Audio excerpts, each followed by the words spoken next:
So since I've been a procrastinator before, I've been putting this video off for so long. But this video is 3 reasons the Three Kings arc is peak. Or basically why I think the Three Kings arc is good, or why the Three Kings arc is underrated in my opinion. Despite the fact most people think it's mediocre or bad, but you could say the same thing with Chapter Black in the Spirit Detective Saga compared to the Dark Tournament. Every anime or franchise in general has the one arc everybody thinks is best, or one part of the series if you don't have story arc, and it's just one long arc like a movie or a character arc opposed to a whole story arc. Now the first thing, we got my favorite character in Yu Yu Hakusho. Well, my first favorite character, but Togoro's my second.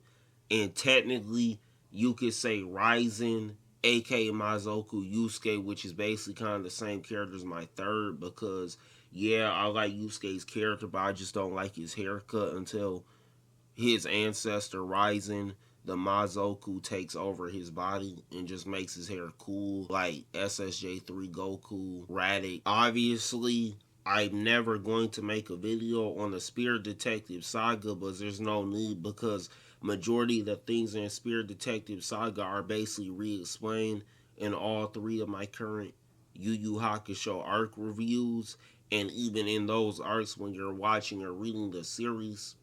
But basically, during the Spirit Detective Saga, Hiei basically is just Toguro if he became good. Basically, he's Yusuke's enemy turned rival, right? But the thing is, you know, obviously, the difference between a rival and a villain, a rival becomes the hero's rival or friend who aids them, opposed to being a villain and just being killed or defeated or punished, even if it's in prison for life, which is basically just death by the hero, because they have a sympathetic reason. You can say Vegeta, Sasuke, which Sasuke, who's ironically inspired by Vegeta's color scheme and Hiei's facial and hair designs. On top of that, a rival's actions can't be irredeemable, like Vegeta, unlike the other villains in the Saiyan saga, was given a second chance and he took it, unlike Goku's own brother Raditz, which is why Goku was right for sparing him.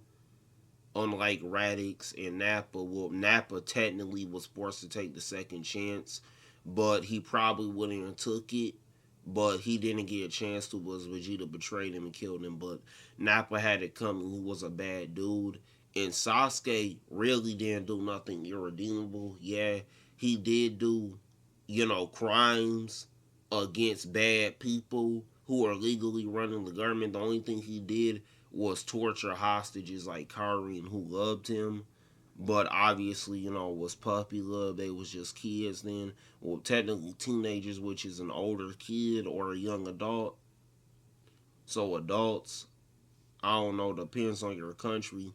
But that's besides the point. Sasuke wasn't irredeemable like Karin or like Karen, whatever her name is, forgave him, because like homeboy had a mental health issue and she chose to enable and help a dude who clearly had mental health issues, but she liked him despite the fact she didn't love him or he didn't love her. But Hiei's sympathetic reason is that his sister is kidnapped by Toguro, then tortured by Toguro, because basically Toguro, obviously, I've explained his character motivations. He wants power, which includes money, and Togoro's business partners do, except for Sakio, who's just a sadist and basically a psychopath. But basically, Toguro was torturing Hiei's sister because Hiei and his sister are half-siblings, and basically they have the same mother, except Hiei got his dad's powers and Yukina got her mother's powers, and basically every time she cries or feels good emotions, such as happy crying, her tears turn into ice mineral pearls, which, you know, that's because she has ice/mineral powers, like their mother and their mother's ice tribe or clan, which is basically just the same word, as long as it's not with the K, because some of these Halloween costumes got my ancestors having flashbacks right about now. So Hiei becomes greedy like Toguro, except he's not irredeemable because Hiei did attempt to kill people, but he only did it as a last resort if he felt like he had to do it with his sister, like basically stealing the fictional version of the Kusanagi blade and basically using it to stab Yusuke's girlfriend and turn her into a demon, which, could have killed her if she had like a bad dream or a heart attack, because she was sweating in her sleep.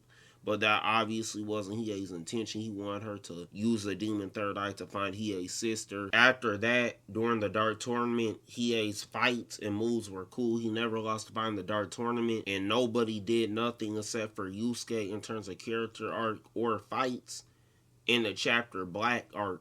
And obviously Yusuke he's an exception, but he's the main character. But basically, we never knew like Hiei was so edgy, despite the fact that they basically forgave him. During the Three Kings arc, we get a flashback montage and narration which explains Hiei's dad was either dead or a dead beat.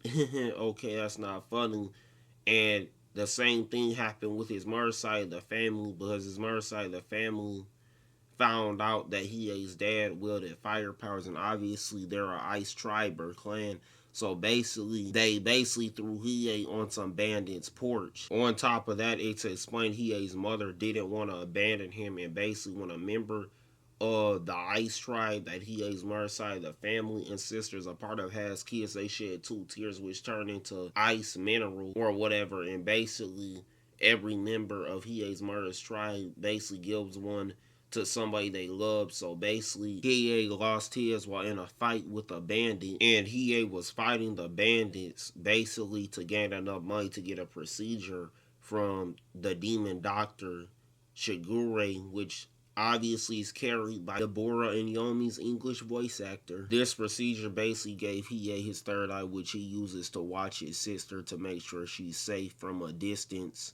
But the reason why he watches her from a distance is basically, the catch is that after Hiei's doctor implanted Hiei's third eye and trained Hiei in swordsmanship and martial arts, the catch was basically that in exchange, you basically gotta like sell your soul, because the doctor is a demon or whatever, and Hiei will die if he tells his sister the truth that he's her brother. And basically, Hiei's sister is an innocent girl, and that's obviously why she's dating Kuwabara, because she's the nicest member of Team Urameshi, which are the main characters, excluding Genkai, Koenma, and Botan. So during the entire Yu Yu Hakusho series, he has to become less edgy in order to get his sister's due, to basically prove he's like a brother to her, but she can never find out he's related to her, which is why, none of the members of Team Urameshi who know that he is related to her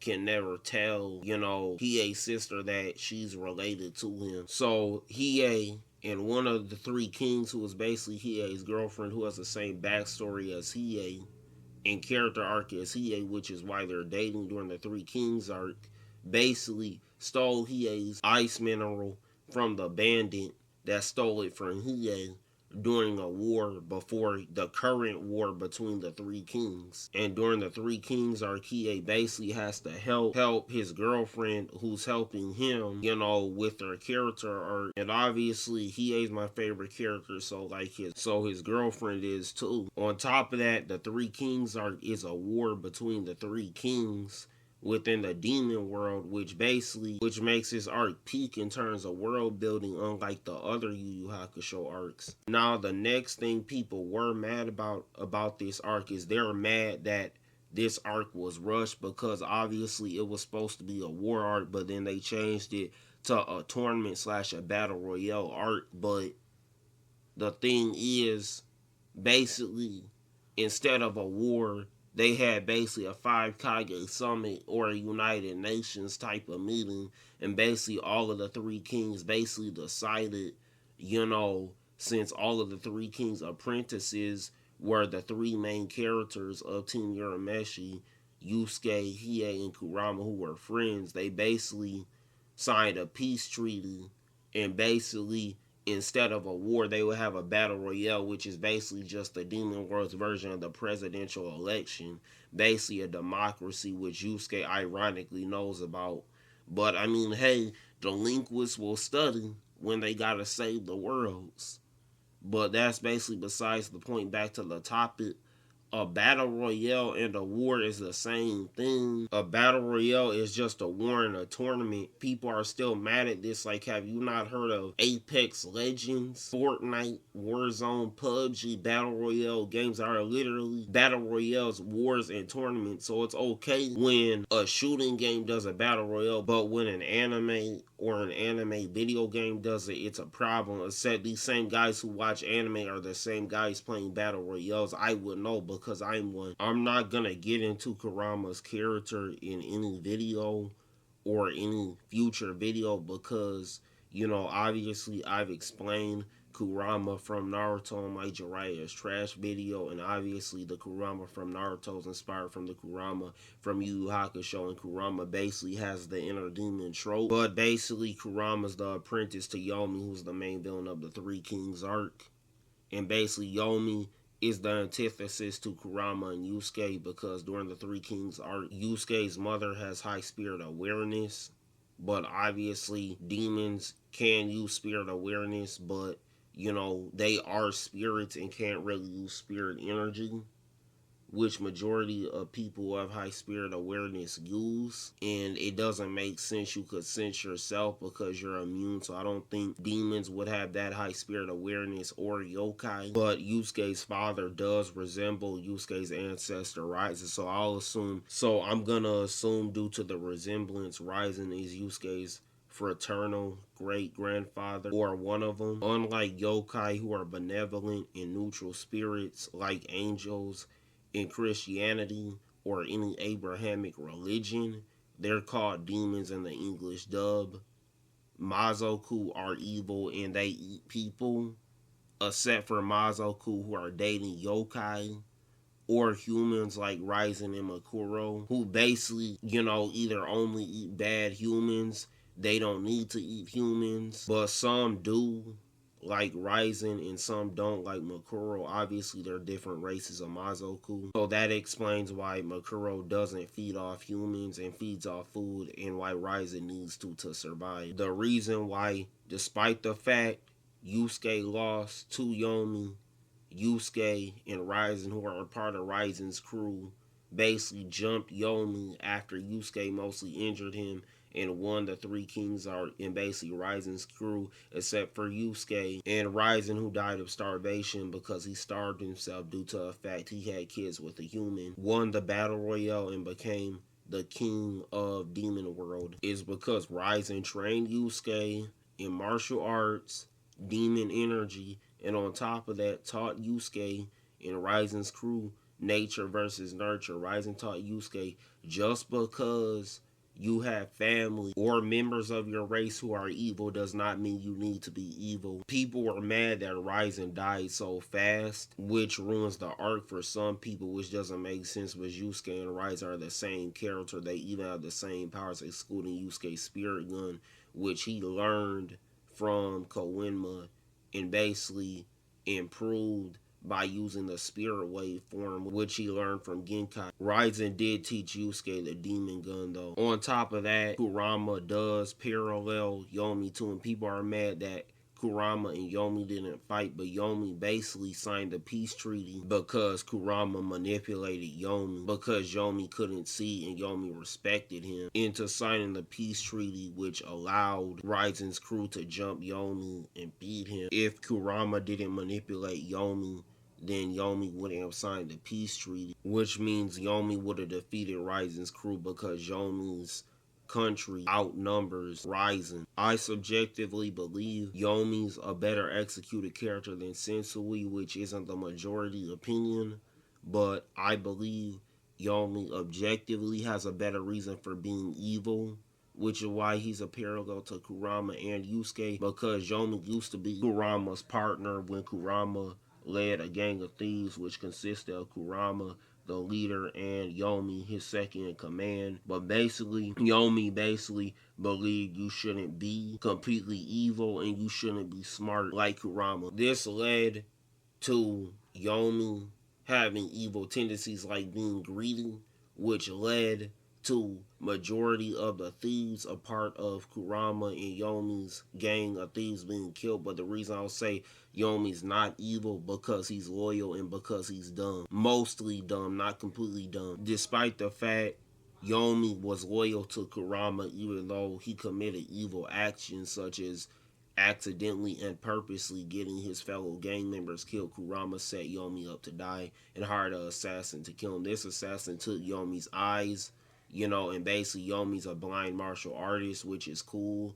A set Yomi makes up for his blindness because he's a demon with 6 ears or 8 ears. I'm not sure. It depends on the animation era of the day. Due to the fact Kurama was a fugitive in spirit world, was basically sending spirit detectives and authorities like Yusuke to basically hunt him down, dead or alive. Kurama sealed himself inside and fused himself with a human baby, and then he was domesticated by his human mother and stepdad because his human dad died. Despite the fact Kurama's book smart, he became good but dumb / rusty in terms of battle, unlike Yomi, who became one of the three kings. Yomi's interesting because he's a disabled martial artist and he makes up for his disability through being calculating and using his other senses to make up for his lack of power / ability. And I also like Yomi because he's a calculating dictator and he basically believes that being evil is smart. Even though he's doing the wrong thing, he's doing it for the right reasons. Because Yomi being evil has forced all of the main characters of Team Urameshi to get strong in order to beat him. After Rising's crew beats Yomi, Yomi becomes good, and basically Yomi becomes a better father because he's trying to teach his son, which was a failsafe, as a dictator to become heir to the throne after he dies, which doesn't happen because Yomi's fired from being one of the three kings after Rising's crew defeats him. Yomi teaches his son not to be dumb / arrogant or too loyal to bad people, and he forgives Kurama for reforming because it would be calling the kettle black if he got mad at Kurama for being good despite the fact his son has domesticated him.